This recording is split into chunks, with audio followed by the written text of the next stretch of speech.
नहमदुहु व नुसल्ली व नुसल्लिमु अला रसूलिहिल करीम अम्मा बादु फ़ाऊज़ु बिल्लाहि मिनश शैतानिर रजीम बिस्मिल्लाहिर रहमानिर रहीम।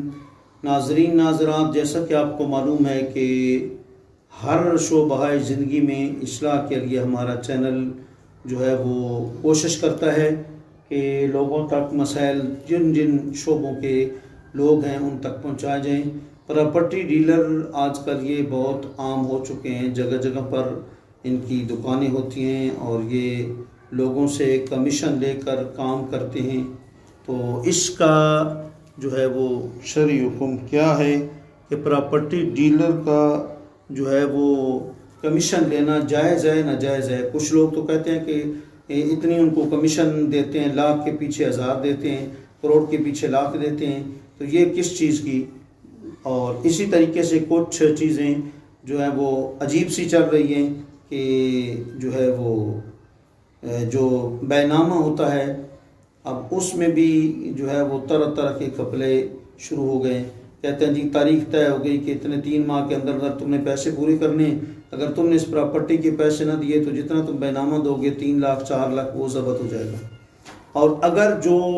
क्या कहते हैं कि ख़रीदने वाला है, जो मालिक है, बेचने वाला है, और वो अगर मुनकर हो गया बेचने से, उसने कहा पहले तो बैनामा उसने ले लिया, बाद में पछता गया, उसने कहा नहीं जी मैं नहीं बेचता, तो अब उसको दुगना जो है वो कीमत देनी पड़ेगी। तो ये कौन सी सूरत जायज़ है, कौन सी नाजायज़ है, ये बहुत अहम मसला है। देखिए, सबसे पहला मसला है कमीशन का। तो कमीशन शरअन उर्फन जायज़ है जी, इसमें कोई मुज़ायका नहीं। अगर एक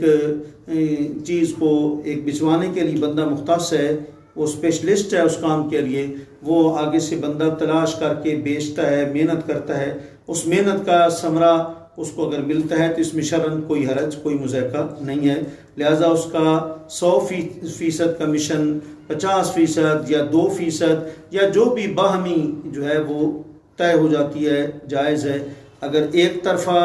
लेता है तब भी जायज़ है, 2 तरफा लेता है तब भी जायज़ है। मकान जिसका उसने बिचवाया है उसकी तरफ से लेता है तब भी जायज़ है, जिसने उसको ख़रीदा है उसकी तरफ से वो लेता है तब भी जो है वो जायज़ है। गर्ज के और अगर 2-3 मालिक हों एक मकान के तो उन सब की तरफ से भी लेना उसके लिए क्या है, जो है वो जायज़ है। और इस पे देखें बाकायदा तनवीरुल अब्सार जो है उसके ऊपर ये मसला मौजूद है, सफ़ा 500 जो है वो 60 पर। अम्मद दल्लालो फ़इन बाअल ऐना बिनफ्सिही बिइज़्नि रब्बिहा फ़उजरतुहु अलल बाइ व इन सा बैनहुमा व बाअल मालिकु बिनफ्सिही युतबरुल उर्फ़ु। जी, ये तनवीरुल अब्सार है। उसकी इबारत यह है कि अगर वो जो बीच में प्रॉपर्टी डीलर है उसने अगर ऐन को खुद बेचा मालिक की इजाज़त के साथ, यानी मालिक ने उसको इजाज़त दे दी है कि ये मेरा प्लाट है तुम इतने का बेच दो, या ये मेरा मकान है इतने तक बोली लगा दो बेच दो, अगर उसने मालिक की इजाज़त के साथ ऐन चीज़ को बेचा है फ़उजरतुहु अलल बाइ, तो इसकी उजरत बेचने वाले पर है, इसकी उजरत बाय पर है, जो बेचने वाला यानी मालिक उसके ऊपर है। व इंसा बैनहुमा, और अगर उसने जो है वो प्रॉपर्टी डीलर ने दोनों के दरमियान कोशिश की, मालिक के लिए भी कोशिश की और क्या कहते हैं मुश्तरी के लिए भी, खरीदने वाले के लिए भी कोशिश की, व बाअल मालिक बिनफ्सिही, और इसने दोनों के दरमियान कोशिश की और मालिक ने खुद ब खुद उसको बेच दिया, युतबरुल उर्फ़, इसमें उर्फ़ का इतबार चलेगा, उस इलाके की जैसी उर्फ़ रवाज हैं रसूम है उसके मुताबिक जो है वो चलेगा। इसी इबारत के तहत अलामा शामी जो है वो लिखते हैं युतबरुल उर्फ़ फ़तजिबुद दिलालतु अलल बाइ अविल मुश्तरी व अलैहिमा बिहसबिल उर्फ़। अलामा शामी रहमतुल्लाह तआला फरमाते हैं कि लिहाजा बाय पर जो है वो लाजिम है उजरत देना, या मुश्तरी पर या इन दोनों पर उर्फ़ के मुताबिक, तो लिहाजा ये उर्फ़ के मुताबिक इनको देना पड़ेगा। बाकी रहा दूसरा मसला जो है वो बैनामा जो है वो ज़ब्त करने का, मतलब है कि तारीख मुकर्रर हो गई जी, मिसाल के तौर पर 10वें महीने तक हम पैसे पूरे कर देंगे, एक प्लाट जो है वो मिसाल के तौर पर करोड़ का है, तो अब इस सूरत में जो है वो एक उन्होंने कुछ 30 लाख जो है मिसाल के तौर पर बेनामा दिया है, और आपस में दोनों तय हो गया कि अगर तुमने 3 माह के अंदर पूरी कीमत दे दी तो ठीक है, अगर न दी तो जितना बयाना दिया है 30 लाख वो ज़ब्त हो जाएगा, ये आपस में तय हो गया। या ये तय हो गया कि मुश्तरी जो है वो अगर बेचने वाला अगर क्या कहते हैं कि जो मालिक है बेचने वाला उसने अगर इनकार कर दिया बेनामा लेने के बाद तो उसको दुगना देने पड़ेगा। ज़हन में रखें कि दोनों बातें नाजायज़ हैं, जिसके जो पैसे हैं उसको दिए जाएंगे। बेनामा जिसने दिया है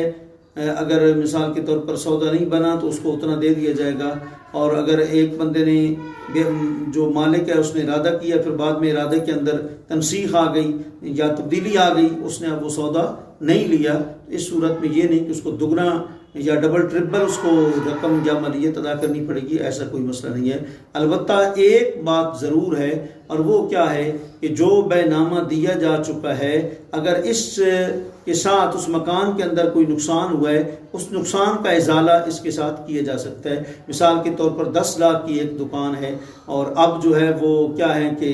वो 9.5 लाख की हो चुकी, यानी उसकी वैल्यू उस बाज़ार में ख़त्म हो चुकी, किसी वजह से भी एक मतलब लोगों का रश हजूम ख़त्म हो चुका या कोई और वहाँ एक अमन आमा का मसला बन गया, कोई भी मसला बन गया, अब ये जो 50,000 की कमी है ये बेनामा से पूरी की जाएगी, ये शरअन जायज़ है और इसमें कोई मुज़ाहका नहीं। बाकी ये दोनों बातें जो है वो नाजायज़ है। अल्लाह करीम हमें कुरान और सुन्नत के पैगाम आम करने की तौफीक अता फरमाए। व आखिर दावाना अल्हम्दुलिल्लाहि रब्बिल आलमीन।